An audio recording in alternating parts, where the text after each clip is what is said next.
Hello, this is CapCan Knows, the official podcast of the Capital Area College Access Network. We are excited to engage the community in conversations about college access. I am your host, Rachel Cortez, in AmeriCorps Vista, serving with CapCan. Today is a very special episode because joining me again is CapCan's Executive Director, Michelle Strauss, and our special guest is Technical Sergeant Badgero from the Michigan Air National Guard. First of all, Technical Sergeant Badgero, thank you so much for being here with us today. Oh, thank you for having me today. Question we ask all of our guests here on CapCan Knows is, who encouraged you to go to college, and why was it important for you to continue your education after high school? Well, it was actually my grandfather who was a World War II vet.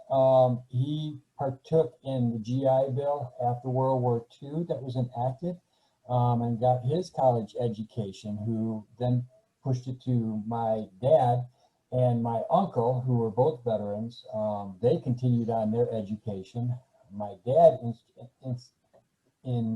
interestingly, decided that he was going to be a respiratory therapist. And when he turned about 45, he decided to go back and get a business degree. I saw that as a wonderful opportunity to realize that you can go through your entire life and still go back to school and have schooling be a very meaningful thing and help propel you to your next future opportunity. It's good to talk about lifelong learning, Scott. So thanks for sharing that with us. So I've had a chance to visit your base in Battle Creek, Kalamazoo area. Can you tell us a little bit about what the Air National Guard does? So the Air National Guard is very interesting. It has both a federal and state mission. This dual mission is a provision of the United States Constitution, resulting in each guardsman holding a membership in the National Guard of his or her state and in the National Guard of the United States. So I'd like to take a moment and explain both of them. The federal mission, the Air National Guard's federal mission is to maintain a well-trained, well-equipped units available for prompt mobilization during war and to provide assistance during national emergencies, such as natural disasters or civil disturbances. During peacetime, the combat-ready units and support units are assigned to most major Air Force commands to carry out missions compatible with training, mobilization, readiness, humanitarian and contingency operations, such as Operation Enduring Freedom in Afghanistan. Air National Guard units may be activated in a number of ways as prescribed by public law. The Air National Guard provides almost half of the United States Air Force tactical airlift support, combat communication functions, aeromed evacuations, and aerial refueling. In addition, the Air National Guard has a total responsibility for the air defense of the entire United States. When we're talking about the state mission, units are not mobilized or under federal control. They report to the governor of their respective state or territory, or the commanding general of the District of Columbia National Guard. Each of the 54 National Guard organizations is supervised by the Adjutant General of the state or territory. Under state law, the Air National Guard provides the protection of life, property, and preserves peace, order, and public safety. These missions are accomplished through emergency relief support due to natural disasters such as floods, earthquakes, forest fires, search and rescue operations, and support to the civil defense authorities. For giving us an overview of the Air National Guard, and I know Rachel's going to talk to you a little bit about the connection to post-secondary education. Okay. All right. Can you explain to us how young people can obtain certificates and credentials while serving in the Michigan Air National Guard? So within the Michigan Air National Guard, when our members go off to technical training, and a lot of times it is in the IT community or in the mechanics area, they can have the opportunity to obtain their certificates that they would normally obtain through post-secondary education. The nice thing about this is all of these certificates are transferable to the civilian side. So even though they got the schooling through like CC Plus for the computers, that actually will automatically transfer over to the civilian side. And that is all given due to the fact that we gave them the training, the same training that they would have had post-secondary. A little bit of a follow-up to that. One of the things that most people don't know is that the Air Force has its own community college structure or system. Can you tell us about that and tell us about some of the, I guess, other opportunities that anyone looking into the military and post-secondary education can access? Oh, I sure can. So the United States Air Force is what we call the Community College of the Air Force. It's headquartered at Maxwell Air Force Base, Alabama. That's the home campus. And it is dedicated to the higher education needs of United States Air Force members and Air National Guard members. The Community College of the Air Force is a federally chartered degree granting institution accredited by the Southern Association of Colleges and Commissions on Colleges.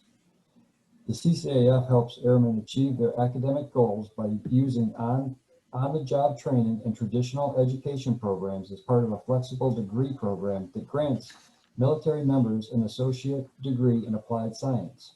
The CCAF partners with more than 113 affiliated Air Force technical training schools. The school has more than 250,000 registered active Guard and Reserve enlisted personnel who are stationed in 37 states and 9 foreign countries, which makes the CCAF the world's largest community college system. The CCAF annually awards over 22,000 AAS degrees from 71 degree programs. Since it was first awarded its first degree in 1976, the CCAF has issued more than 1 million transcripts, and they have awarded more than 553,000 AAS degrees.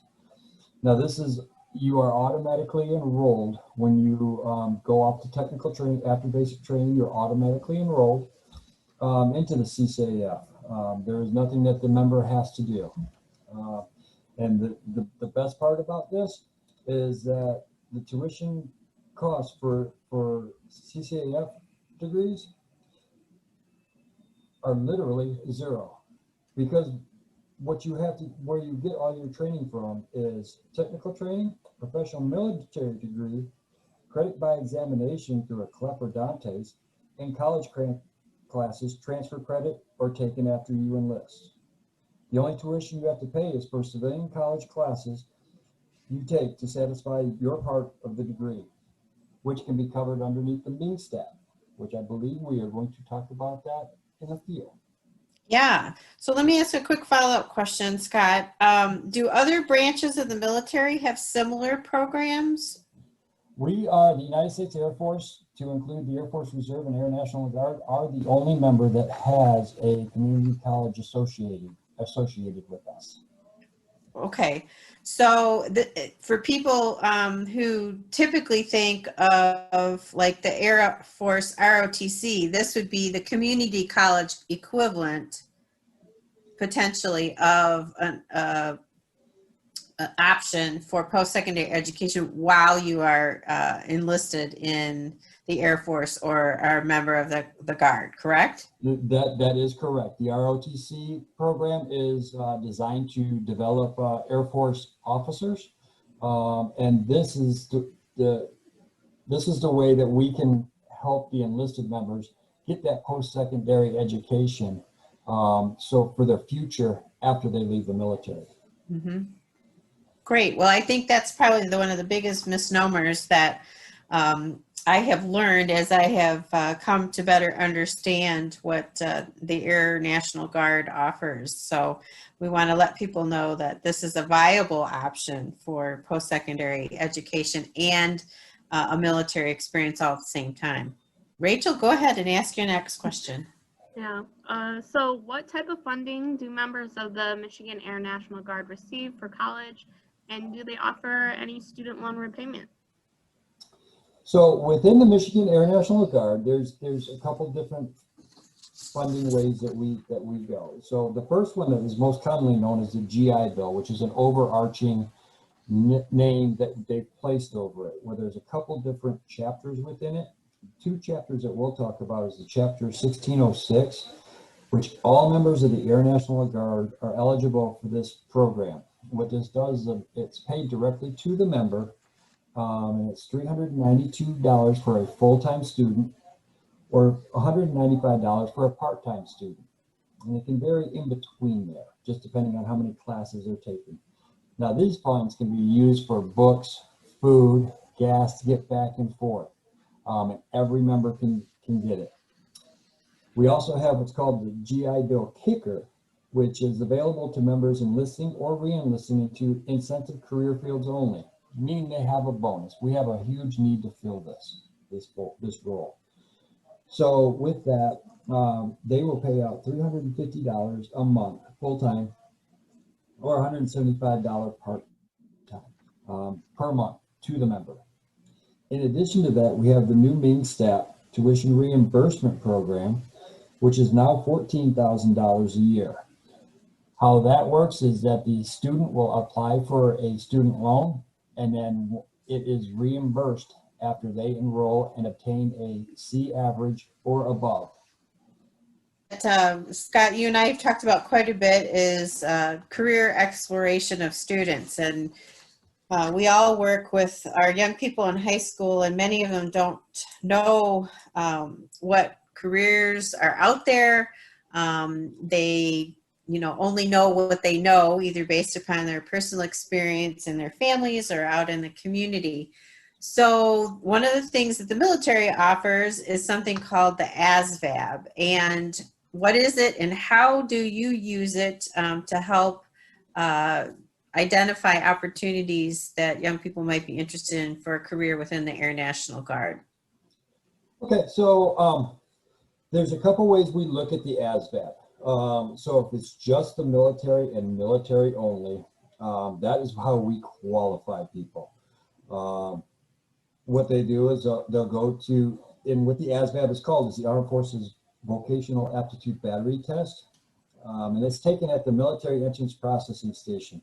We have to take that before we can actually enlist in the military. We utilize it to find out which jobs they are qualified for. There's a certain minimum score that they have to get. There are 4 different areas that we look at: mechanical, administrative, general science, electrical. Once we have that, then we know exactly what they qualify for. So the higher the score, the better the score. Okay. One thing that is rolling out and we're trying to expand is called the Career Exploration Program. And what this does is it allows a DOD, Department of Defense, civilian to come out and proctor a test and administer a test out at a high school. Normally they bring in proctors, which are military members, which we have to have for every 40. And what this does is it allows them to take the ASVAB. And the ASVAB has been found to be one of the best placement tools in along with the ACT and SAT to find out where people are qualified, especially the young members are qualified when they might not know that they are qualified and can go into a career that it's been identified. They might have never thought of that career. So that's the great thing about the ASVAB. When taking the ASVAB, you have to take the ASVAB to join the military, but because you took the ASVAB, does not commit you to any branch of the service. So if a young person, it's part of taking the ASVAB, has careers that align with the Air National Guard, what would be the next step for that young person? So then that would be the next step. What the next step would be, if they're not already in contact with a recruiter, with an Air National Guard recruiter, we would ask you to get in contact with an Air National Guard recruiter and let us identify your and look at your scores to make sure that we're matching where you are needed.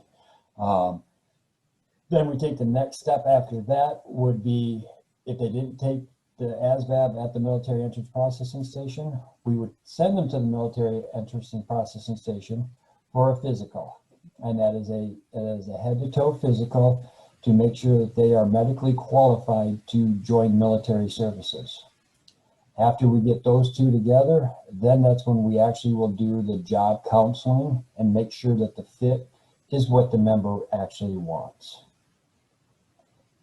And what careers are actually offered within the Air National Guard? We have approximately 85 different enlisted careers, everything from a mechanic to firefighting, police force, intelligence,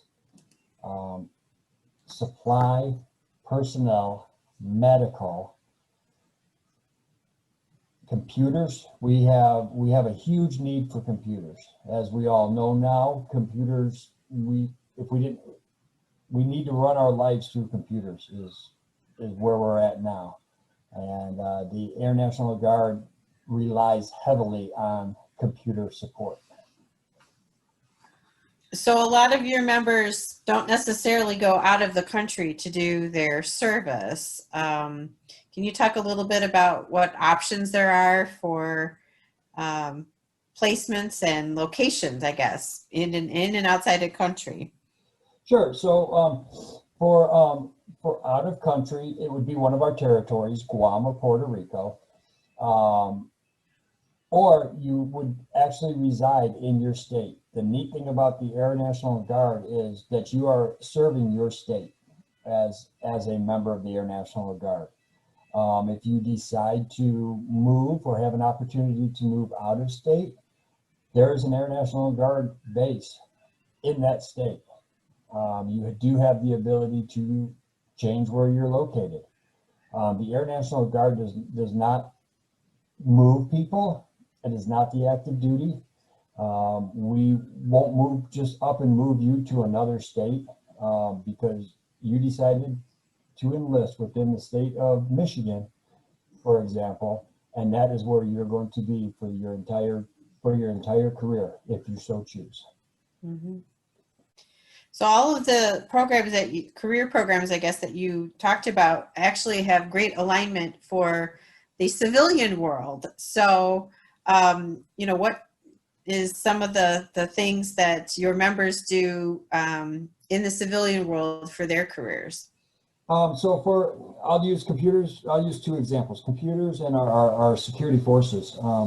So within our computers, computer units, we have members that provide cybersecurity for multiple banks, Kellogg's, other national companies.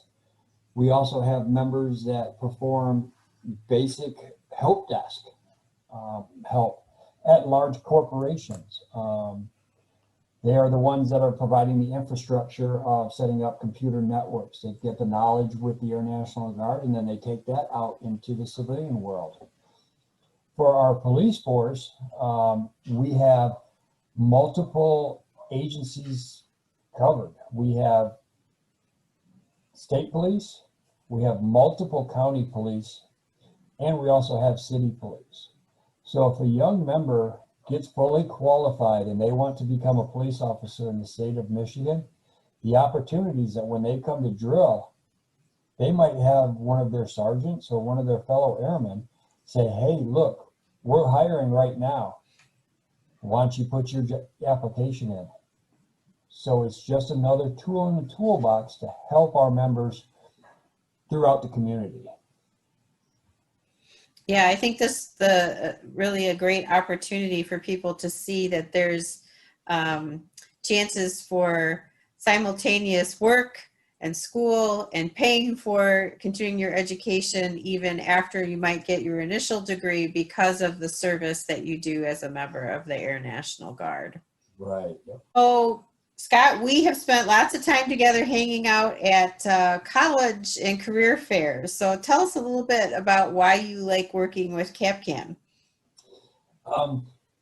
One of the biggest reasons why I like working for with CapCan is they have the same beliefs that I have. I believe that every student coming out of high school should have the opportunity or be given the opportunity for post-secondary education, whether it is a 2-year degree, a 4-year degree, credentialing, technical training, vocational training. There are many jobs out there now that are skilled trades that are lacking. We are losing skilled trade members quicker than we can refill them, and we still need to have our sewers installed, our roads built, our houses built. We still live in these houses, so we still need those skilled trades. I personally believe that the Air National Guard can help members get some of those skilled trades and get some of the training that is needed. I think our beliefs line up very well together. And plus they're a joy to work for. It's not everybody gets the opportunity to have somebody that comes in will help you with your college applications and your FAFSAs and sends you reminders and keep you on the ball if you need to be kept on the ball. Yeah, thank you. We appreciate all the efforts that you make and the willingness that you have to just talk to students and expose them to what military opportunities there are out there, and be a good resource for us as we also work with students through our college advisors. So thank you for that. All right, so it seems like our time is running out, and I have one last question. We end every interview with CapCan Knows, where you state your name and what you know. So I ask you, Technical Sergeant Badgero, who are you and what do you know? My name is Technical Sergeant Scott Badgero, and I know that post-secondary education, no matter what it is, will lead you to success in everything you do in your future.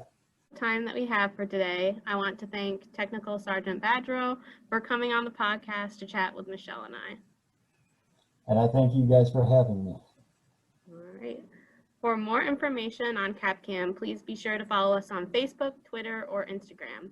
The links will be in the video description below, or visit our website at capcan.org. Thank you all for listening to us today, and we will see you again soon.